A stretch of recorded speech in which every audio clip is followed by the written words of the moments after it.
अस्सलाम वालेकुम, मैं हूं आरिफ काज़मी और आप देख रहे हैं सच टेलीविज़न का डिजिटल प्लेटफॉर्म। इसराइल और हमास के दरमियान कैदियों का तबादला हो गया। इसराइल की जानिब से 187 से ज़ायद कैदियों को रिहा किया गया जो कि फ़लस्तीन के मुख्तलिफ इलाकों से इसराइल ने गिरफ्तार कर लिए थे, और उनमें से बहुत सारे कैदी, तकरीबन 38 से ज़ायद कैदी वो थे जिनको इसराइल की जानिब से उम्र कैद की सज़ाएँ दी गई थी, जबकि 52 से 60 के करीब कैदियों को तवील मुद्दती सज़ाएँ दी गई थी। लेकिन इस कैदियों के तबादले का जो मरहला था वो सबसे खूबसूरत मरहला वो था जब हमास की जानिब से 3 इजरायली कैदियों को रिहा किया गया। ये जो इजरायली कैदियों की रिहाई का जो मंजर था वो अब बेंजामिन नेतन्याहू के गले पड़ा हुआ है। खास तौर पर जो 5 मरहले गुजरे हैं कैदियों के तबादले के हमास और इसराइल के दरमियान, उस दौरान हमास की जानिब से जो स्ट्रेटजी अपनाई गई कि इजरायली कैदियों को रिहा करने के हवाले से, ख़ास तौर पर जो इलाके चुने गए, जो वेन्यूज़ चुने गए थे हमास की जानिब से, अल-कसाम ब्रिगेड की जानिब से, वो बड़े ही ताजुब खेज़ वेन्यूज़ थे। ख़ास तौर पर एक मरहले में उन्होंने जो रेबल्स है मलबे का, जो ख़ास तौर पर यहया सिनवार के घर के मलबे को चुना गया, जहाँ पर स्टेज लगा के इसराइल की जो कैदी थे उनको रिहा कर दिया गया। एक मरहले में उन्होंने जो ख़ास तौर पर जो समंदरी इलाका था, जो साहिली इलाका था, उसको चुना गया। और आज कल जो मरहला था उसमें हमास की जानिब से चुना गया था ख़ास तौर पर वो इलाका जो रिहायशी इलाका था जहाँ पर लोग अब भी रिहाइश पजीर हैं। और उसका मकसद ये था कि बेंजामिन नेतन्याहू और अमेरिका को ये पैगाम दे देना, ट्रंप को ये पैगाम दे देना कि हमास और फ़लस्तीन की जो आवाम है वो इस इलाके के बासी हैं और वो उन्होंने यहीं पर रहना है, और उनको यहाँ से कहीं और मुंतकिल करने का जो फैसला हो या जो ख्वाहिश है वो ख्वाहिश की हद तक ही रह सकती है, इसमें कोई सदाकत नहीं आएगी मुस्तकबिल में।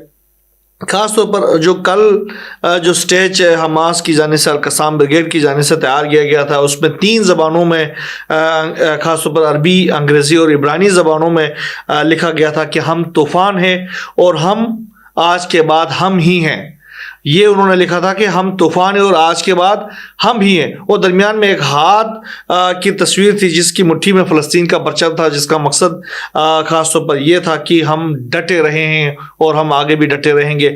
और ये जो मंज़र था वो इसराइल के वज़ीर-ए-आज़म बेंजामिन नेतन्याहू के लिए समझे कि उसके दिल पर तीर बरसाने के लायक था। उसके बाद से उनका जो बयान सामने आया है वो इंतहाई हैरानकुन बयान है। उन्होंने कहा कि कैदियों की हवालगी का जो मंजर है वो हम आसानी से नहीं भूल पाएंगे। हमास की जानिब से जो इसराइल के कैदी रिहा किए गए हैं उस मंजर को हम आसानी से नहीं भूल पाएंगे। दूसरी तरफ उन कैदियों ने भी कमाल कर दिया। उन्होंने जब हमास के अल-कसाम ब्रिगेड के जवानों ने उनको मीडिया से बातचीत करने की इजाज़त दी तो उन्होंने कहा कि ये मुज़ाकरात जो हैं वो जारी रहने चाहिए और मुआहदे के तमाम मराहिल को मुकम्मल करते हुए, उनके का नफाज करते हुए जंग को फौरी तौर पर ख़त्म करना चाहिए। ये जो इन कैदियों का मुतालिबा था इसराइली हुकूमत से। दूसरी तरफ एक कैदी ने तो अल-कसाम ब्रिगेड का शुक्रिया भी अदा किया। उन्होंने कहा कि हम आपके शुक्रगुजार हैं कि आपने हमें इसराइली बमबारी से मुतअद्दिद बार हमें बचाए रखा और हमें गोलीबारी से बचाया और हमारी जानें महफूज की, और आज हम रिहा हो रहे हैं, तो ये आपके ही बरहून मिन्नत है और हम आपके शुक्रगुजार हैं। तो उन्होंने ये भी कहा कि हम सिर्फ एक समझौते के तहत रिहा हो रहे हैं, हम किसी फौजी दबाव और फौजी धमकियों के नतीजे में रिहा नहीं हो रहे हैं, बल्कि एक समझौते के तहत रिहा हो रहे हैं। इसराइल की जानिब से जिस तरीके से अपने जो कैदी हैं, फ़लस्तीन के जो कैदी हैं, उनको रिहा कराया गया है, ये भी एक बहुत ही खूबसूरत मंजर है। आपको याद होगा कि उन कैदियों में ऐसे लोग भी शामिल हैं जो कि 20-20, 30-30 साल, 40-40 साल जो इसराइल के कैद में गिरफ्तार रहे हैं, कैद में रहे हैं। उनमें से कुछ लोग ऐसे थे जो उम्र कैद की सज़ाएँ भुगत रहे थे, कुछ लोग ऐसे थे जो कि फांसी की सज़ाएँ भुगत रहे थे। लेकिन हमास का जो वार था, आपकी बात जो प्रिजनर्स डील का जो वार था, वो इतना ही सख्त था, उतना गहरा था कि इसराइल को ऐसे कैदी भी रिहा करने पड़े और वो आकर अपने ख़ानदान से, अपने घर वालों से, अपने रिश्तेदारों से मिले।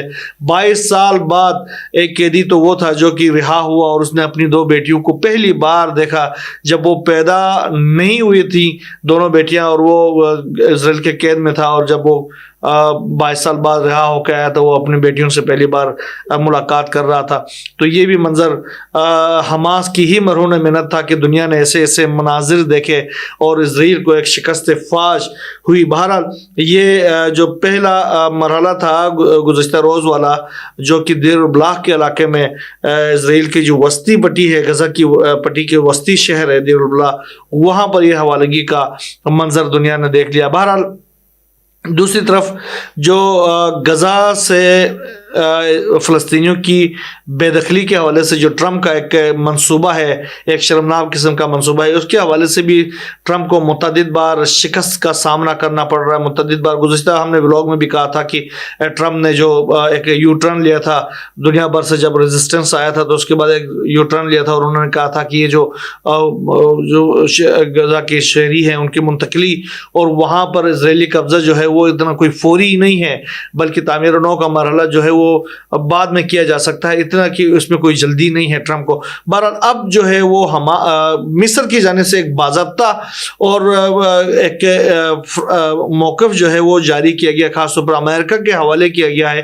مصر نے اپنا موقف اس حوالے سے کہ غزہ کے شہریوں کو مصر منتقل کرنے کے حوالے سے جو ٹرمپ کا جو خود ساختہ بیان تھا یا جو دعویٰ تھا یا جو ان کا مقصد تھا، اس کے حوالے سے انہوں نے دو ٹوک اپنا موقف بیان کرتے ہوئے انہوں نے کہا کہ ہمارا موقف اٹل ہے، غزہ سے فلسطینیوں کو جلا وطن کرنا ناممکن ہے.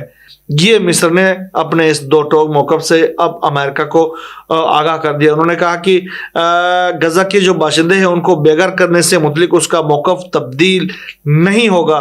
مصر اس بات پر زور دیتا ہے کہ وہ فلسطینی باشندوں کو بے گھر کے بغیر غزہ کی تعمیر نو کا ویژن رکھتا ہے اور غزہ کے باشندوں کو بے گھر کیے بغیر ان کے اندر موجود رہنے پر اصرار کرتا ہے. یعنی غزہ کے باشندوں کو غزہ کے اندر رہتے ہوئے اس کی تعمیر نو میں باقاعدہ اس کی قیادت کرنی چاہیے، نہ کہ ان کو نکل کے کہیں اور چلا جانا چاہیے. ہم اس موقف کے اس ویژن کو رکھتے ہیں کہ غزہ کے شہریوں کو غزہ کے اندر رہنا چاہیے. اور اس کے جو وزیر خارجہ ہے مصر کے، انہوں نے یہ بھی کہا ہے کہ اگلا کوئی بھی منظرنامہ ہوگا وہ غزہ اور مغربی کنارے کے اتحاد پر مشتمل ہونا چاہیے اور اس میں فلسطینی اتھارٹی کی غزہ پٹی میں واپسی بھی شامل ہے. یہ مصری وزیر خارجہ کا موقف ہے. انہوں نے یہ بھی کہا کہ ابتدائی بحالی اور تعمیرونوں کے مرحلے کے دوران فلسطینی آبادی کے غزہ میں رہنا بہت ضروری ہے. یہ مصر کے وزیر خارجہ نے کہا ہے. یہ تو ایک ٹوٹل منظرنامہ تھا. دوسرا، اس تمام تر فلسطینی جو مزاحمت ہے اس کا ایک نیا کلائمیکس یہ بھی سامنے آیا ہے کہ حماس نے ایک بار پھر ایران کے ساتھ اپنی جو دوستی ہے، اپنی حمایت ہے، اس کا ایک برملا اظہار کیا ہے. حماس کے جو اعلیٰ ایک وفد ہے اس نے ایران کا دورہ کیا ہے اور ایران کے سپریم لیڈر آیت اللہ سید علی خامنہ سے ملاقات کی ہے.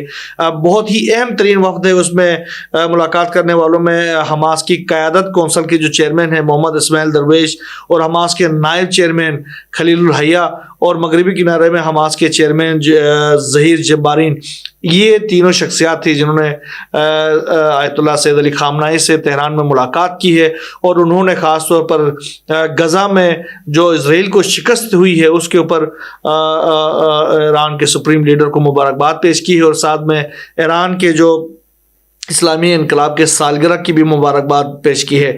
خاص طور پر اسماعیل درویش نے غزہ میں مزاحمت کی فتح کا مبارکباد پیش کرنے کے ساتھ ساتھ انہوں نے یہ بھی کہا کہ ہم غزہ میں مزاحمت کی فتح اور اسلامی انقلاب کی سالگرہ کی ایک ساتھ آمد کو نیک شگون سمجھتے ہیں. امید ہے کہ یہ بیت المقدس اور مسجد اقصی کی آزادی کا باعث بنے گا.